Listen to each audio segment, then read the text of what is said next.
Hello, Daniel. Hey, how are you? Merry Christmas. Pretty good. Merry Christmas to you. So, I have emergency news. Is it good or? No.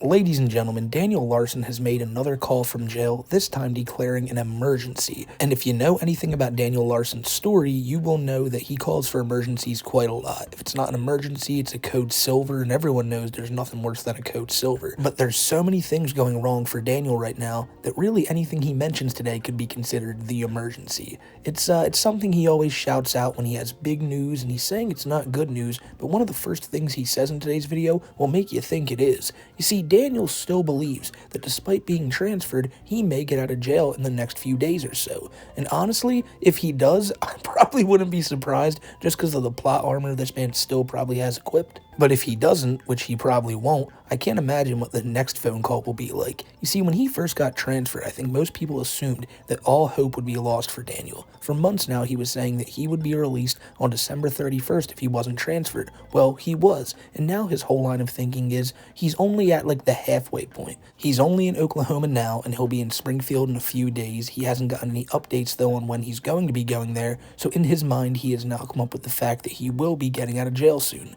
And again, that's all for you guys to decide if you know better with legal stuff than me, but really, for the most part, it's all of Daniel's ramblings mashed into one. You hear about Bob, you hear about Lil Sippy, and you hear about Grace, and how Daniel is 99% sure the relationship with Grace is real. So today you're going to hear a lot of Daniel's real life issues, and also many of his legal ones. So again, we're going to start the video with Daniel talking about the emergency situation going on. Now, Clark called Daniel Larson last week as well, in like a call a few days before Christmas, but I'll tell you what, there's no way I'm showing that call, because he did it from inside a bathroom, and the call cuts in and out every few seconds, and to be fair, there's really nothing of note in that call other than Clark getting kicked out of the bathroom at the very end of it by who's assumed to be his boss or somebody, and they even call him Griffin, so the whole Clark is Griffin theory seriously might hold some weight.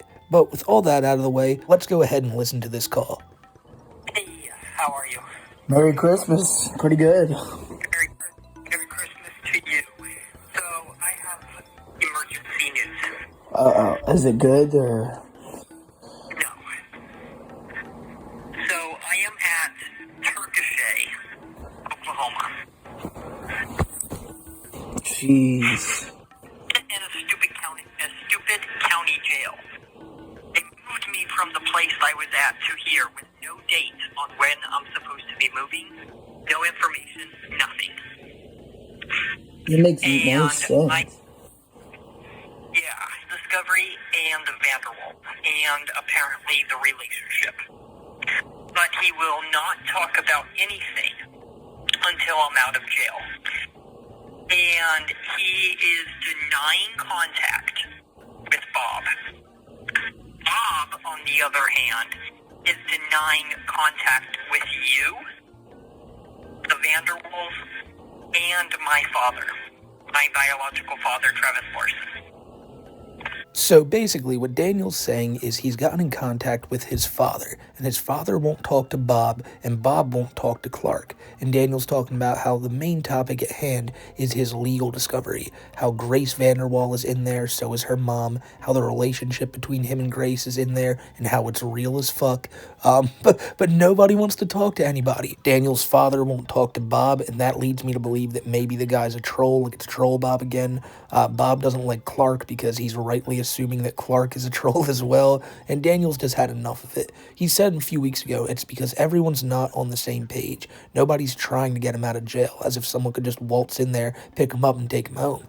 And he also makes sure not to forget to mention how terrible the place he's in right now is. You know, Daniel's been complaining about prisons a lot. He complains about basically everything that happens. He thinks he's supposed to have like a really comfortable stay, it seems, and he doesn't still have any idea the place he's truly in. Jeez, this is a whole mess. I just don't. Why did they move you to Grady County Jail? That makes no sense. You were already in Oklahoma. Right. And I'm less than like an hour away. Like, everything is useless. And not only that, everybody now is just denying contact with everyone whatsoever. And my legal discovery says otherwise, So there is some undercover something going on. There's contact going on they don't want me to know about. I mean, I completely... And I call bullshit. No, I agree. That makes no sense. And the fact is, they're supposed to have you in Springfield by January 1st. And if they don't, you were supposed to be released. But now they're trying to do some twisted things and move you all around Oklahoma. And now you're Right. in... They're trying to do some sketchy shit. And they're sketchy things. And unfortunately, I am calling manipulation. I think that they are just trying to manipulate everything at this point, and they're just trying to do sketchy stuff, just like what you're saying. And I mean, and I kind of did a little bit of research on the jail you're in right now, and it's probably the worst one you've ever been in. I mean, just based on what I was reading online, it's one of the worst. It's one of the worst. Yes, that is true. There's nothing. I'm in a cell with no books, nothing to read, nothing. Literally nothing. Yeah. 23-hour lockdown. That's weird because 23-hour lockdown. There's even like that famous Tiger King guy is in your jail apparently. That Joe Exotic guy. I don't even know, but yeah. Daniel thinks they're manipulating his case or like screwing with him for some reason, just because people don't want to talk to him and they don't want him talking to other people, which is completely understandable when almost every single call he makes ends up online. I assume that's the main reason they're trying to bar him from this, but even then, how would he be making this call with Clark right now? So that's another question you gotta ask. The thing about Daniel being moved to yet another facility in Oklahoma, if that's what I'm hearing, and that's the type of stuff that like gives the whole theory of him getting out of jail some believability. And I just gotta wonder, how is this guy, the dude who still thinks he's in an active relationship with Grace Vanderwaal, how do they see him as mentally fit? I know it's the U.S., they'll let people out of jail real easy, but the thing is, Daniel was deemed mentally incompetent. I don't think they're just gonna let this dude go because, whatever, fuck it. But guess what? This is why I love you guys in chat, because will they? Are they just going to say, fuck the trial, he can walk free? That's one of the things that made me, scratch my head this entire socket. But, again, if there's one, upside to this, it's that he's now, in the same jail as Joe Exotic. How exciting is that, Daniel? In the last prison he was in, he was prison mates with Jared Fogle, the subway creep. And, I mean, I'd say Joe Exotic is a better, person to have in your prison than Jared Fogle. I think anyone would if you really know their stories. Also, my father is saying as soon as I get out of jail, I need to contact him because he's got information, but he will not speak to me while I'm in jail. That's. And he was complaining about $10 for a phone call. And Bob is still on and off doing the same thing. Yeah, I mean, I'm not complaining about it. I just had to set up an account on that website, and of course, your county won't let you do messages, video calls. The only thing you can do is this, is apparently what I found out. They have nothing. I mean, you're in a terrible place. Yes, I know. But all I can say is if I'm not at Springfield, at the medical place, by the 31st, on January 1st, my case needs to get dropped. I agree. Because otherwise it's going to be manipulation, and that means I can turn everything into manipulation as well, and then they really won't have the case. And the moment where this all becomes pie in the sky thinking for Daniel is when he says that he needs to be released on the 31st, or else this is manipulation. And Daniel can go to the courts with the evidence and all this.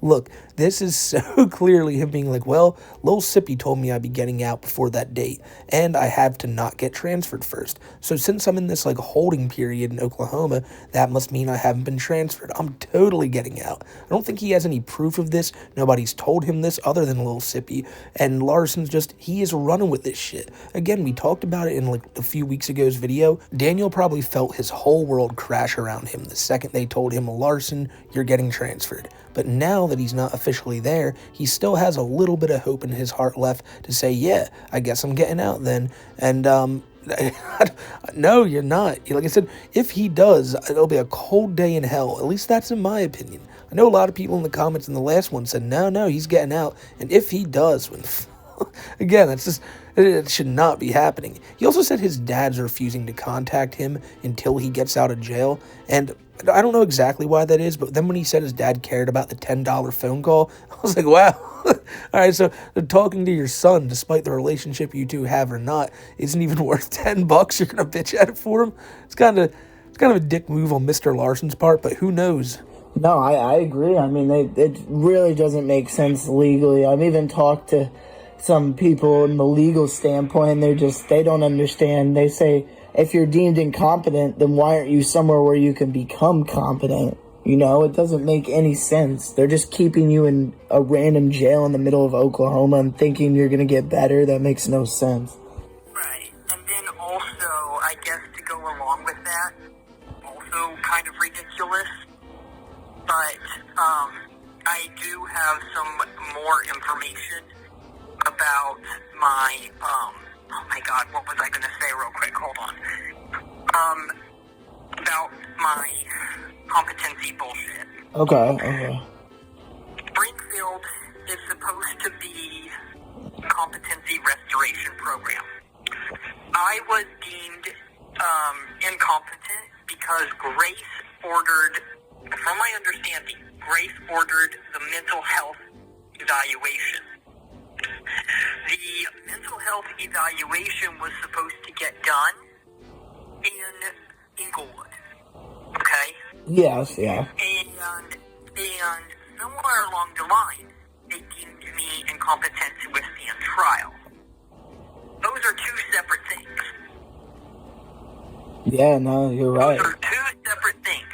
And then not only that issue, but then I found out that they were saying that my relationship was not real with Grace. So Daniel brings up yet again that he's been made aware that they think the relationship with Grace is fake. And he says that a lot. Like, he'll bring up that this person told him that person told him that, but he never actually lets it, set in. He always just assumes it's immediately a lie. I mean, Clark himself, just a few months back, told Daniel over the phone that all this is fake. I'm not your friend, and Grace has never even known about you. She has no interest in you. And what did Daniel do? Forgot about it completely. On the phone with Clark right now and still believes Grace is real. And now even his lawyer, people at the jail, they're all telling him, Daniel, Grace is not real. So just imagine how annoying it is for them that Daniel just brought that up, right? That was at the beginning when he first got brought to jail. They told him Grace wasn't real. And here we are almost 8 months later with him saying that he believes that the one who ordered the mental evaluation on him was Grace Vanderwaal herself. But Daniel's trying so hard to sound like he knows everything about this. Well, they didn't get the mental evaluation done then, so clearly I'll be let out. Oh, they didn't do this when they were supposed to? Well, I must be completely innocent. He thinks all of them are crazy while he's telling the truth. And that's got to be a scary world to live in when you think, and you, in your mind, you are 100% positive this is right, but everyone else around you keeps saying it's wrong. After the 45 days at Inglewood, then I would go to a competency hearing. At that competency hearing, if they deem me incompetent, my case gets dropped. But if I am incompetent and my case gets dropped, they can order me to go to a medical facility in the BOP, like Springfield, for 4 months. No, that is not how this works. You are going to a mental health facility now. That's not, I don't know why he's talking about, that's an if possibility. You're on the way there currently. Your trip to Springfield is currently current, Daniel. Dead ass. He also brings up that if he ever gets found competent, then the case gets dropped. And I think he has these steps out of order. First off, if you get found competent after going to Springfield, then you go on trial. Until you are found competent, you're doing jack shit. Without me. Okay? My legal discovery on my indictment straight up says that I was, apparently they're claiming that some hire company, or I am a employee of another company, meaning that this other company, or whatever the company is, is being held accountable for my actions. Weird. Which is weird because unless Bob or my father signed the contract, you see what I'm saying, behind my back, then there would be no contract ever signed, unless verbal. Yeah, no, I don't And think... unfortunately, there is no such thing as verbal unless just the relationship. Yeah, no, you should have a full ownership over, yourself and everything. Like, you're your own adult. Right. Right, exactly. And for some reason, they are saying that is not true. They're calling me a liar. And my legal discovery is acting like Tina or somebody, Grace, has legal guardianship over me.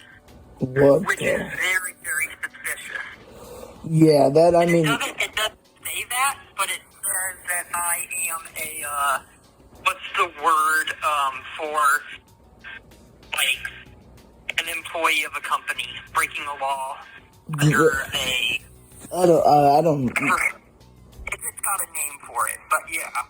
So Daniel's going on and on about how in his legal discovery, it says that a company is going to get in trouble for this, that he belongs to, he's an employee of some company, and he doesn't know if it's because Bob signed his name away or his father signed his name away, which is such an outrageous thing to immediately jump to, because he's like, oh, it has to be like either my father or my father figure, because I sure as hell couldn't have done that. In the last 2 years, out of the thousands of people who sent me, emails and text messages, there's no way I signed a fake contract or something, right? And furthermore, there's probably no contract on there. He's not an employee of anywhere. I don't know why Daniel just thinks that some other company's going to take the blame for his stuff. And also, he's just very confused how he got in that company. Now, let's be real here.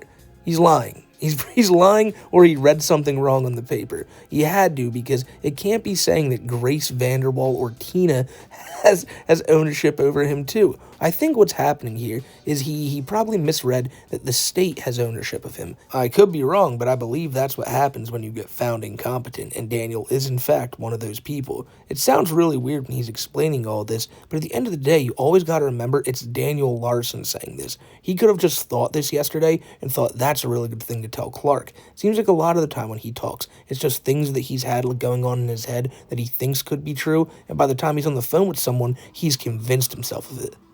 Everything just seems like a whole suspicious active case, and it's very, very suspicious, and if anything, it should not be that I am a company. No. And they've already found me the victim, but yet they're just throwing me across country in all these stupid jails, like it's a joke. And I also found one of the people that works here at this jail was one of the people that met up with me that went to Oklahoma State University. Dang, and I'm confused. You said one of the people that was shooting off the fireworks in the parking lot works at this jail. Jeez. I mean, that... So, something crazy is going on. I don't know if that's true or not. Like, really, I feel like he probably just saw someone who looks like the guy that was in Denver at some point shooting off fireworks, but Daniel is pretty for sure that there's some grand conspiracy because some troll who was fucking with him and shooting off fireworks is now here as a guard in the jail. He actually didn't specify that, but, well, he did say he works at the jail, so we'll assume he's a guard. And then in the beginning, I don't know if y'all heard that, he always says this, and it leaves me scratching my head every time. He says that his public defender or his lawyer told him, "You are the victim, Daniel." Like, all these people are lying. Like, you are the victim, which is such a lawyer thing to say. And if that happened at the beginning when Daniel first got put in prison, then I bet you the dude didn't know who he was talking to. And if he did, he would have known not to say that, because that's another one of these hope things Daniel can hold on to so greatly. He truly thinks he's the victim after he threatened all those people and shit like that. And that's such a Daniel Larson thing to do. Wait, you said you were on 23-hour hold, but you were calling earlier, so do you have a phone and like, you're able to access, or how does that work? Or they no, just because of Christmas, they're giving me because they don't do any, like, extra anything, so they're just being nice to me. Oh, okay. What'd they feed for Christmas today? Anything good or? Absolutely nothing. There was no. And Bob just, is being kind of a jerk about everything. He's like, I need to change my behavior around. I need to change myself around. And I'm like, dude, like, how am I supposed to do that when you kept me homeless? When even my father said that you, meaning my dad, my mentor Bob, was straight up being the issue all along. Yeah, It always comes back to his father figure, Bob. He makes it out like Bob's the worst person in the world, when really he's just an old man who only had Daniel's best interests in mind, and all Daniel would do is assault him and berate him and blame him for everything that goes wrong in his life. Like right here, saying that everything would have been fine if Bob just got him housing. You know, if Bob just paid for Daniel's rent every month so Daniel could still just go in the house, talk about Grace Vanderwaal on live streams, probably just make music that he'll never release, Bob should have been funding that and supporting that. And if he did support that, then Daniel wouldn't have had to go out on the street and make all those crazy threats he did. Fuck you, Bob. This is all your fault, dude. yeah. And also, Bob told me he blocked you. Oh, well, that probably is the reason why he doesn't answer any of my texts. I don't know. But I don't want to hold you up on the phone. Okay. I do want to ask you, so the relationship with Grace is real. That's what we know, right? That's what I don't know. Honestly, I don't know, Daniel, because I thought it was too, Right. but I don't know at this I point. thought it was too, and then there's evidence to say that it was. Oh, And then I guess as far as Tina is concerned, I keep being told that she is concerned about future issues. I am too, but at the same time, I also don't know why they're not, there's no proof that they're helping.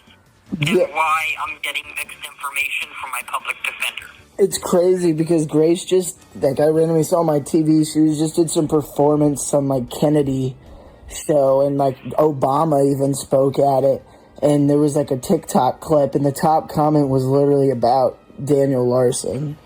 You were the top What did it say? It said, isn't this who's dating Daniel Larson? And it had the most likes out of all the comments.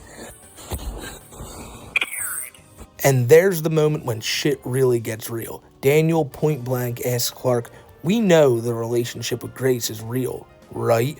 And Clark, we always tell him, right? In every one of these videos I say, just tell him Grace isn't real. He has before. Remember, Daniel never responded. This is probably the closest you're going to get. And once he says he doesn't know, Daniel says, yeah, I don't know, but also, I'm not seeing proof of all these other things, so that doesn't make sense, and he just glosses right over that. Because as always, if we're not talking Grace, he doesn't want to talk. And then Clark brings up how she sang something at the Kennedy Honors, the thing they have every year, you know? And Obama was there, and everyone's commenting about Daniel and Grace, and Daniel's just so confused, whoa, that is so weird. Not knowing that anytime, anything ever gets posted about Grace Vanderwaal, yes, you will find many of the top comments to be about who? Daniel Larson, of course. Which, again, has to be so annoying for her label, or even, her parents, anybody trying to push her career, because no matter what she does, she will always be some way tied to Daniel Larson from here on out. She can get really popular. People will forget about Daniel, forget about all this shit, but somewhere in that comment section, possibly deep in the burrows of it, there will always be a comment making reference to Daniel Larson. And it's crazy. Like I said, the girl is terrified of the guy to begin with, and every single post she makes has to have some reference to the guy down in the comments. So, because I keep being told by all the correction officers that I am on high security. Jeez. They've been separating me in a cell by myself. Yeah, you're definitely... Call will be terminated in 2 minutes. They did that without warning, and I didn't know why. But if Grace is going public about everything all of a sudden, and even she's talking about or secretly sending messages about me, this is getting weird. Yeah, I just don't get why they moved you. I just want things to move forward at this point. I'm getting tired of it. No, and I would be too if I were you. I mean, basically, we have to see what happens in the next 3 or 4 days. I mean, it's give or go at this point. They have to move you. If they don't move you, I don't know. They move me. They would have to move me before New Year's Eve. Yeah. Because there's no bus, there's no transportation on New Year's Eve, New Year's Day, and then they're off, from my understanding, a couple days. And then if my case gets dropped, this call will be terminated in 1 minute. Then I would just be on my way back to Denver. So now we're seemingly right back where we left off just a few videos ago. Daniel is hoping against hope that he finally gets out of jail because his words, not mine, it's getting boring. It's getting tiring in there. Obviously, it's fucking jail, but Daniel wants out, and he thinks he's going to get out within the next few days. So as time goes on, we'll see. If Daniel's somehow out of jail in like a week or so, I will be stunned. But he thinks he's getting out of there if they don't get him on a bus before New Year's Eve or New Year's Day. And like I said, it's December 28th when I'm recording this, and I imagine I'll be back next week with a video talking about how Daniel has arrived in Springfield, Missouri. I kept saying Springfield, Illinois a few videos back, and y'all let me know in the comments that wasn't right, so thank you for that. But in all of that he just said, he just had to bring up Grace again, and how she needs to go public with the relationship. In his mind, he thinks one thing that will save him is Grace. Grace will get him out. If Grace talks about the relationship, they'll get him out. If Grace needs him for a music tour, they'll get him out. But he just can't put his finger on why she hasn't already. He's making up so many like tall tales that so clearly aren't true. Talking about what his public defender is saying to him while also saying that he never gets to talk to his public defender. I think the last time they talked had to be months and months ago. And now Daniel's just kind of left in the dark at what's going on. So of course he's making up all these theories in his head. I think even if his public defender spoke to him daily, Daniel just would not listen and make up all these claims in his head anyway because he's not hearing what he wants to hear. And if Daniel is to be believed, the public defender is just telling him everything that he does want to hear, but can't talk about Grace until he gets out of jail. Like, I don't know what Daniel's thinking, but we'll hear a lot more about those words in the next phone call that inevitably will happen, I assume, next week or so. I'll have a video on it here. You can bet your ass on that. But I hope you guys had a good Christmas, and I hope you have an even better New Year. I always say it at the end, but you guys are the lifeblood of this channel. You guys are the best community on YouTube, and I can't thank you enough for that. If you like videos like this, then stop by Kiwi Tape's channel every Wednesday at 6:30 p.m. Eastern Time for our show Too High for Stupid. You'll always have a good time there, so I hope I can see you there sometime. And again, I'm out of here, ladies and gentlemen. Have a great rest of your year, and I will see you in the next one. Take care, everybody.